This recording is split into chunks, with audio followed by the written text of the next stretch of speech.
O que você precisa fazer para sua farmácia ter o melhor desempenho em 2022?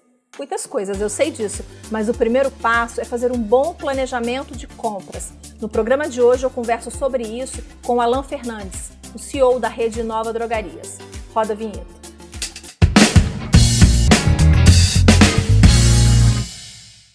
Olá, seja muito bem-vindo, muito bem-vinda. Eu sou Viviane, você está no canal da Ascoferd no YouTube. Este é o Ed Farmácia, um programa semanal. Toda terça-feira, 19 horas, a gente publica um vídeo novinho em folha aqui para você com um tema que é para ajudar você a fazer a melhor gestão da sua farmácia, da sua drogaria, da sua rede. Antes de começar esse papo com o meu convidado, inscreva-se aqui no canal, ative o sininho das notificações para não perder nada e você também pode ouvir esse conteúdo no Spotify ou no Google Podcast, se você preferir, ok? Bom, hoje a gente vai falar sobre planejamento de compras para 2022. Tudo começa com as compras e ter um bom planejamento de compras é fundamental para você acertar nos próximos passos, nas próximas etapas da gestão da sua farmácia. E para falar sobre esse assunto, eu convidei uma pessoa que entende muito disso, que é o Alan Fernandes, CEO da rede Nova Drogarias, que hoje tem mais de 650 licenciados. O Alan já esteve aqui no canal e está hoje de novo aqui comigo. Alan, muito obrigada pela sua presença no Ed Farmácia. Obrigado, Viviane. Obrigado pelo apoio, obrigado pelo endosso, né? Tem que se profissionalizar cada vez mais e olha que legal, você pode se profissionalizar de graça, porque a gente tem aqui no canal mais de 250 vídeos que te ensinam sobre diversas áreas, compras, vendas, gestão, RH, enfim, então não pode ser desculpa, porque você pode adquirir o seu conhecimento aqui no canal de graça, beleza? Eu quero começar essa conversa com o Alan falando sobre... A gente separou, né, Alan, 7 passos para você fazer um planejamento ideal de compras para sua farmácia para 2022. E o primeiro passo, na visão do Alan, é entender o estoque, as curvas e os sistemas que você utiliza. Alan, eu queria que você falasse um pouquinho sobre esse primeiro passo. Na verdade, é o seguinte, Viviane, a maioria dos sistemas de gestão de farmácia, a grande maioria deles, eu até te falar, acho que eu não conheço nenhum que não tenha um relatório de curva ABC de produtos. Se você não sabe o que é isso, vai lá e estuda isso, porque lá está compreendido toda a sazonalidade de circulação de estoque, de produto a produto, item a item, separado por EAN, né? E isso é o primeiro passo, né? Se você não conhece o que o teu sistema te dá de métrica, inclusive, a curva ABC dá volumetria de compra, Viviane. Se você todo mundo vai se assustar, quem não conhece curva ABC dentro do sistema, porque além de dar volumetria, dá preço pago anteriormente. Então, você já passa a ter o que é a necessidade de compra, ciclo de giro e preço médio pago. Isso qualquer farmácia que, né, minimamente faz entrada de produto e saída lá no caixa, o sistema já tem dados para compilar isso. Então, esse é o primeiro passo. Eu acho que é o mais importante, porque senão a gente corre risco de deixar dinheiro parado no estoque. E dinheiro parado no estoque, tem alguns gurus aí da administração que falam o seguinte, o estoque é o pulmão da empresa, né? O duro é morrer com o pulmão cheio de ar, né? Isso que a gente não pode. A gente tem um vídeo sobre estoque, vou colocar o link aqui em cima para você, e que o Alan está dizendo é assim, a curva ABC vai te mostrar o que sai mais, o que sai menos, para você poder fazer um ajuste e comprar na medida certa, na quantidade certa. O segundo passo do Alan é avaliar as necessidades e criar barreiras para não haver ruptura. É isso, Alan? Na verdade, aí tem a ver com curva ABC, mas aí a gente já está decapando uma camada, né? Imagina uma grande cebola, né? Lá no fundo está o que eu quero para fazer o meu prato, mas a segunda camada é isso, né? Porque às vezes a curva ABC, por exemplo, a gente passou por pandemia. Álcool gel, se alguém estiver avaliando uma curva ABC do ano passado, vai ver que álcool gel vai estar como curva A, vai ter não é verdade hoje, né? Hoje já passou o período dele. É um produto que, inclusive, chegou a deixar margem em algum momento, mas hoje não mais, né? Então, a gente tem que colocar barreiras de travas de margem e eu acho que, por exemplo, produto de portaria 344, né? Que é produto de uso contínuo lá, que normalmente quando cai a receita de um Rivotril, um Lexotan, coisa do tipo, são 60, tratamento para 60 dias. Então, você tem que ter um estoque mínimo para esses produtos, porque não adianta você ter uma unidade que você não vai atender a receita. Você tem que ter pelo menos 3, né? Então, vale muito a pena a gente avaliar dentro da farmácia quais produtos precisam ter estoque mínimo dentro da minha curva ABC, né? Então, assim, tá, ele apontou que gira uma unidade a cada 7 dias. Legal. Quantas eu tenho no meu estoque? Ah, eu tenho 3. Ótimo, perfeito. Mas a cada 7 dias gira uma, eu posso comprar, então, daqui 21 dias, se eu tenho 3, eu não preciso comprar agora. Então, é importante você também garantir que essas travas te sirvam como indicadores práticos de não acúmulo desnecessário de estoque, né? Porque o estoque acumulado desnecessariamente é dinheiro parado, né? Mais uma vez, o comprador tem que ter isso claro, viu, Viviane? Estoque sobrando é dinheiro parado. Um terceiro passo, Alan, seria criar rotinas bem definidas, partindo do calendário, né, do calendário anual. Eu não sei se você está falando de sazonalidade, de datas especiais. Queria entender um pouquinho melhor que rotinas são essas. Viviane, as rotinas que eu falo é o seguinte, são as rotinas de sazonalidade por data comercial mesmo. Então, vamos falar de datas comemorativas. A gente tem um calendário comercial que todo mundo faz aí as suas projeções de vendas, campanhas promocionais. Isso é um ponto que deve ser levado em consideração na hora das compras. Então, chega junho, julho. Esse ano a gente teve frio, que fazia alguns anos que a gente não tinha um frio tão pronunciado. Vendeu mais produtos referentes a frio, mas não vendeu tanto assim os produtos direcionados à gripe, sintomas gripais, né? Esses produtos a gente teve uma baixa. Então, assim, a gente tem que tomar cuidado, que é o seguinte, vai chegar Dia das Mães. O que eu vendo mais no Dia das Mães? Se prepara anteriormente. Teve uma live que a gente fez, Viviane, falando de pré-alta. Tá aí uma sazonalidade importantíssima. Na pré-alta, quem deixou para cuidar nesse ano passado agora, de comprar pré-alta na véspera imediata, não conseguiu fazer uma compra legal, sabe, Viviane? Então vamos antecipar. A gente precisa, e o custo do estoque vai ficar mais caro à medida que a gente está percebendo um achatamento de margem, óbvio. A distribuidora e o laboratório necessariamente também repassam isso para nós, então o custo do estoque, a previsibilidade desses produtos que eu preciso ter numa quantidade maior no Dia das Mães, no Dia dos Pais, no Dia das Crianças, no Dia dos Namorados, mas também nos períodos de inverno, nos períodos de verão, né? A gente pega cidades litorâneas, você tem um aumento grande de consumo de antifúngico, né? Seja tópico, enfim, em algumas. Então, isso é importante. Aqui a gente está falando em linhas gerais, né?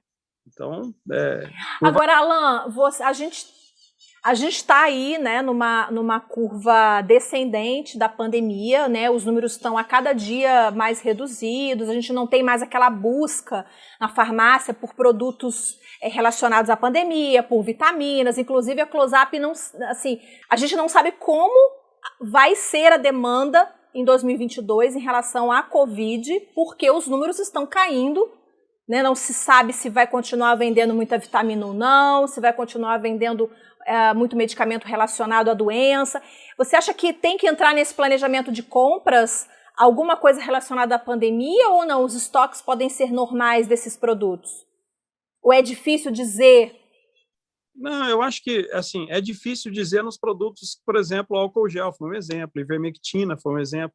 Eu não apostaria muito estoque nesses produtos que fugiram muito da curva à venda e o consumo deles. Eu acho que não é por aí. A gente tem que prestar atenção que é o seguinte: durante a pandemia, a gente percebeu um pronunciamento de retorno grande de tratamento de doenças de uso, que levam ao consumo de uso contínuo, né? Diabetes, hipertensão e tal. Então, esses produtos, a gente tem que olhar, a gente tem que olhar o que aconteceu no ano passado e tirar esses produtos que contaminaram a nossa visão. Produtos que, por força de mídia ou por força enfim, que aumentaram muito, que não tinham uma venda muito relevante, esses produtos não devem ser foco. Até porque quem deu foco nesses produtos no ano passado, muito provavelmente, agora a gente pode talvez, depois de acontecido, tecer alguma reflexão sobre, né? Por exemplo, o álcool gel, né? Uma brincadeira que a gente pagava R$ 4,50, chegamos a pagar quase R$ 20 em 500 ml. E hoje, quem pagou R$ 20 em 500 ml não tem, né? O produto ele não vai conseguir recuperar esse dinheiro. Então, não esses são produtos contaminantes da curva ABC. tudo que fugiu muito, que escalou muito, que na tendência de venda anterior não tinha registro, descarta. Esse produto é um produto abacaxi, ele não é uma vaca leiteira, né? Olhando a matriz SWOT, né? Não é um produto que vai contribuir muito com a tua margem, né? E você está gostando da minha conversa com o Alan? Se você está gostando, já deixa o seu like, compartilha com todo mundo, com quem você acha que pode precisar, que pode aproveitar esse conteúdo. E comenta aqui embaixo se você já fez o seu planejamento, se você está fazendo. Coloca a hashtag já fiz meu planejamento, que a gente quer saber como é que está esse processo aí dentro da sua farmácia. Vamos seguir com o Alan. Alan, eu queria falar sobre a criação de critérios claros de decisão. Por exemplo, volume versus preço. Queria falar um pouquinho sobre esse passo, sobre essa etapa também do planejamento de compras. Eu acho bacana isso, sabe, Viane? Esses dias a gente teve acesso a algumas empresas que falam sobre estoque versus margem. Muito legal isso. Chega final do mês, o dono da farmácia sempre tem aqueles produtos que ele deixa para comprar no final do mês, porque ele sabe que a distribuidora tem alguma margem maior, que abre um desconto maior e que, por isso, ele vai fazer uma compra melhor. Isso até é legal, desde que você não compre um volume muito excedente e que, com isso, depois você fique com o abacaxi para resolver no outro mês, né? Então, uma coisa importante é você entender quanto você pode comprar a mais se a oferta do produto tiver abaixo do que você está costumeiramente pagando, né? Eu acho que isso é legal. Olha, quantos por cento me custa o dinheiro para eu assumir uma compra de volume maior em detrimento de um preço menor? Isso tem que ser claro, isso é valor numérico. Olha, se eu conseguir mais 10%, eu aumento em 30% meu estoque. Aqui só um exemplo que eu tirei da cartola. Cada um tem que avaliar de acordo com a sua necessidade de capital. Mas isso tem que estar claro para quem compra. Isso é o casamento do financeiro com o departamento de compras. Esse casamento tem que estar muito bem alinhado. A gente vai fazer ao longo agora de dezembro uma série, né, de 4 programas, que é sobre, o primeiro é esse, planejamento de compras, depois vem o planejamento de vendas, o planejamento financeiro e o planejamento tributário. Mas a gente sabe, mesmo fazendo programas separadamente, a gente sabe que as áreas conversam, que elas estão ligadas, né, que elas estão conectadas. Então não tem como falar de compra sem pensar em venda, sem pensar em finanças, sem pensar, por exemplo, no regime tributário, que é o nosso próximo passo, que é entender o peso do regime tributário nas compras. Queria que você falasse um pouquinho sobre esse passo também. Só 2 coisinhas bem simples. Se você é do Simples Nacional, você pode ou não comprar fora do estado? Pergunta para o teu contador. Quanto que isso implica no pagamento de diferença de alíquota? Você conversa muito com o Giovanni Coelho, né, Viviane? E o cara, aí eu não vou nem entrar no mérito, né, porque ele sabe muito mais do que eu.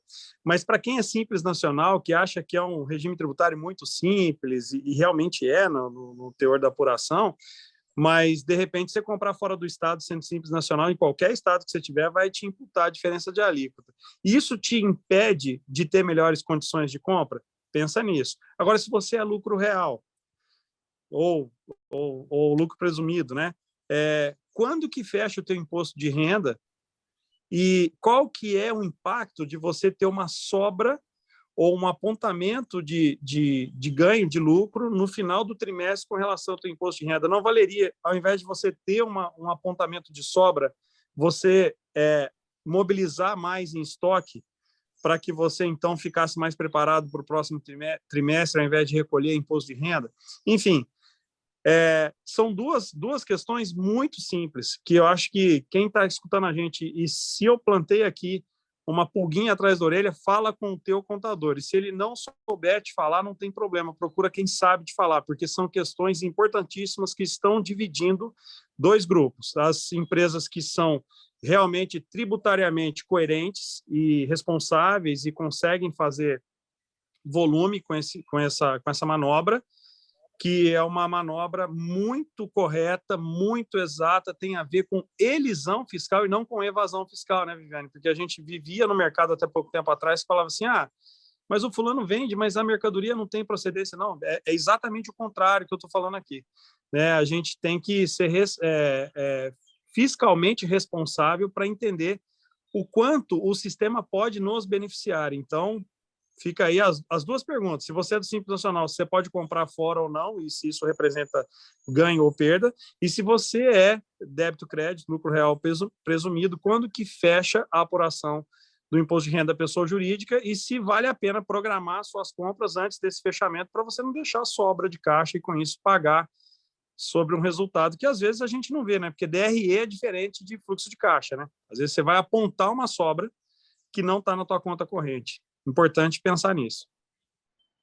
O tema regime tributário é complexo, né? A gente sabe que é complexo, mas tem muito vídeo aqui no canal.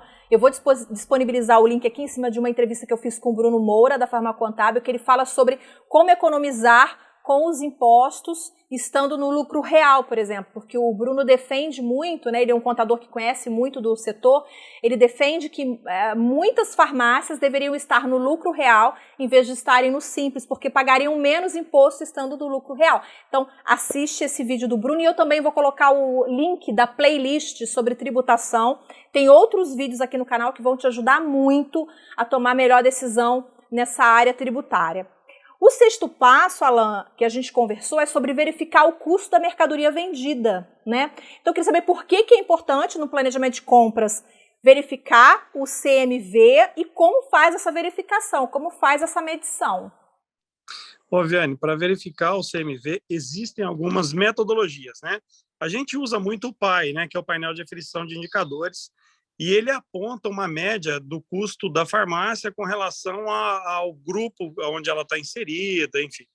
Mas o que é legal é que é o seguinte, se eu tenho um apontamento de CMV muito alto, talvez indique que eu estou fazendo ou uma precificação errada ou uma reposição errada. Se eu estiver precificando com desconto muito além do que o mercado pede, sabe o que vai acontecer? O meu custo de reposição vai ficar muito alto. Se eu estiver repondo muito errado, ou seja, fazendo uma compra de medicamento de referência fora da curva e sem olhar o custo de cada unidade ou de cada grupo, isso também vai implicar no aumento do custo de mercadoria vendida, ou seja, eu estou achatando a margem do meu negócio. Ao passo que eu achato a margem do meu negócio, eu perco competitividade e aí, assim, critério que tem que ser muito claro e não adianta olhar isso depois de um ano não, sabe, Viane? Tem muita gente que às vezes me procura e fala assim, agora que eu vi que o meu CMV está em 75%.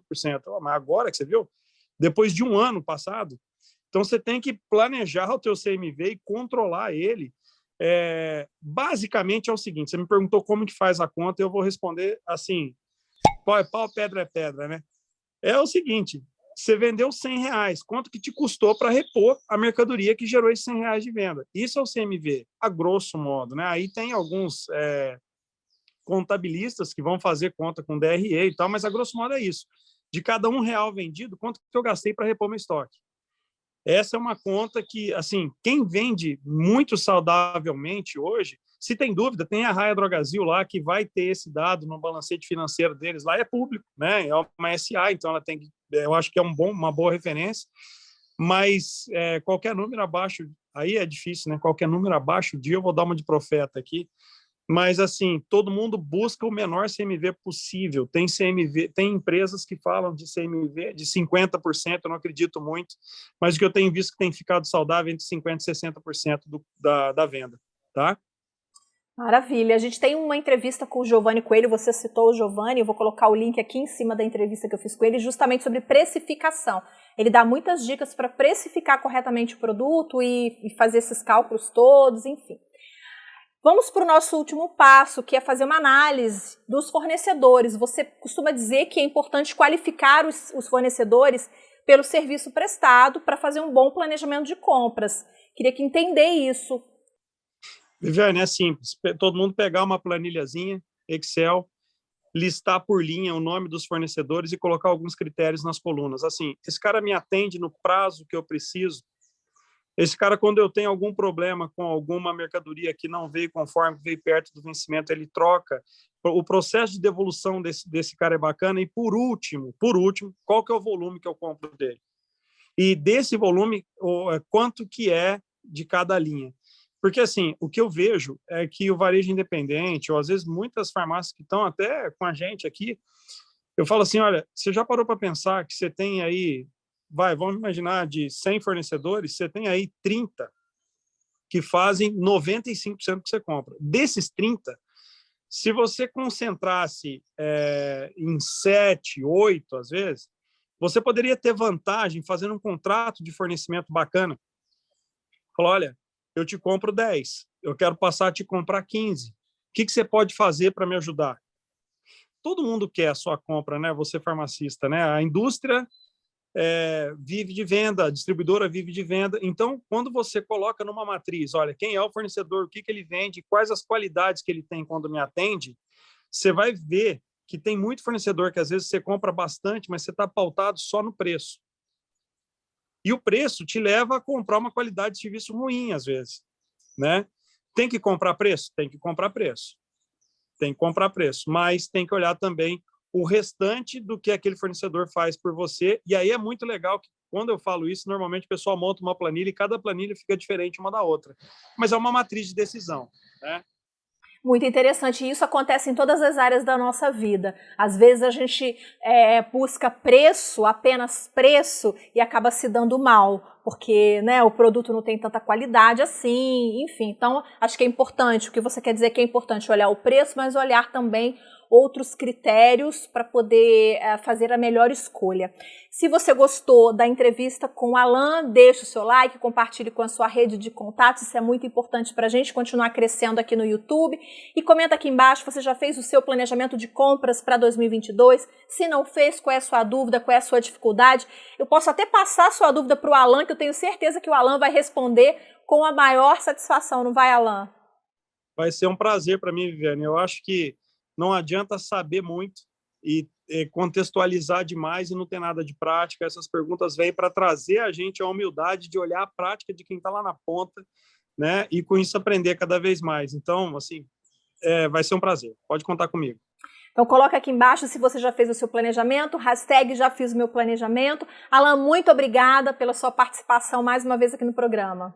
Valeu, Viviane. Obrigado a você pelo carinho, pelo cuidado. E, né, dessa vez dei menos trabalho. E, obrigado. Pode me chamar que eu venho sempre, tá bom? Beleza. Pessoal, obrigada. Vocês ficaram comigo até aqui, até o fim dessa entrevista com o Alan. Foi um prazer enorme ter a companhia de vocês. Antes de ir embora, se inscreva, ative o sininho para não perder nenhum conteúdo, nenhum vídeo. E eu te vejo na próxima terça-feira, no mesmo horário, às 19 horas. Obrigada. Tchau.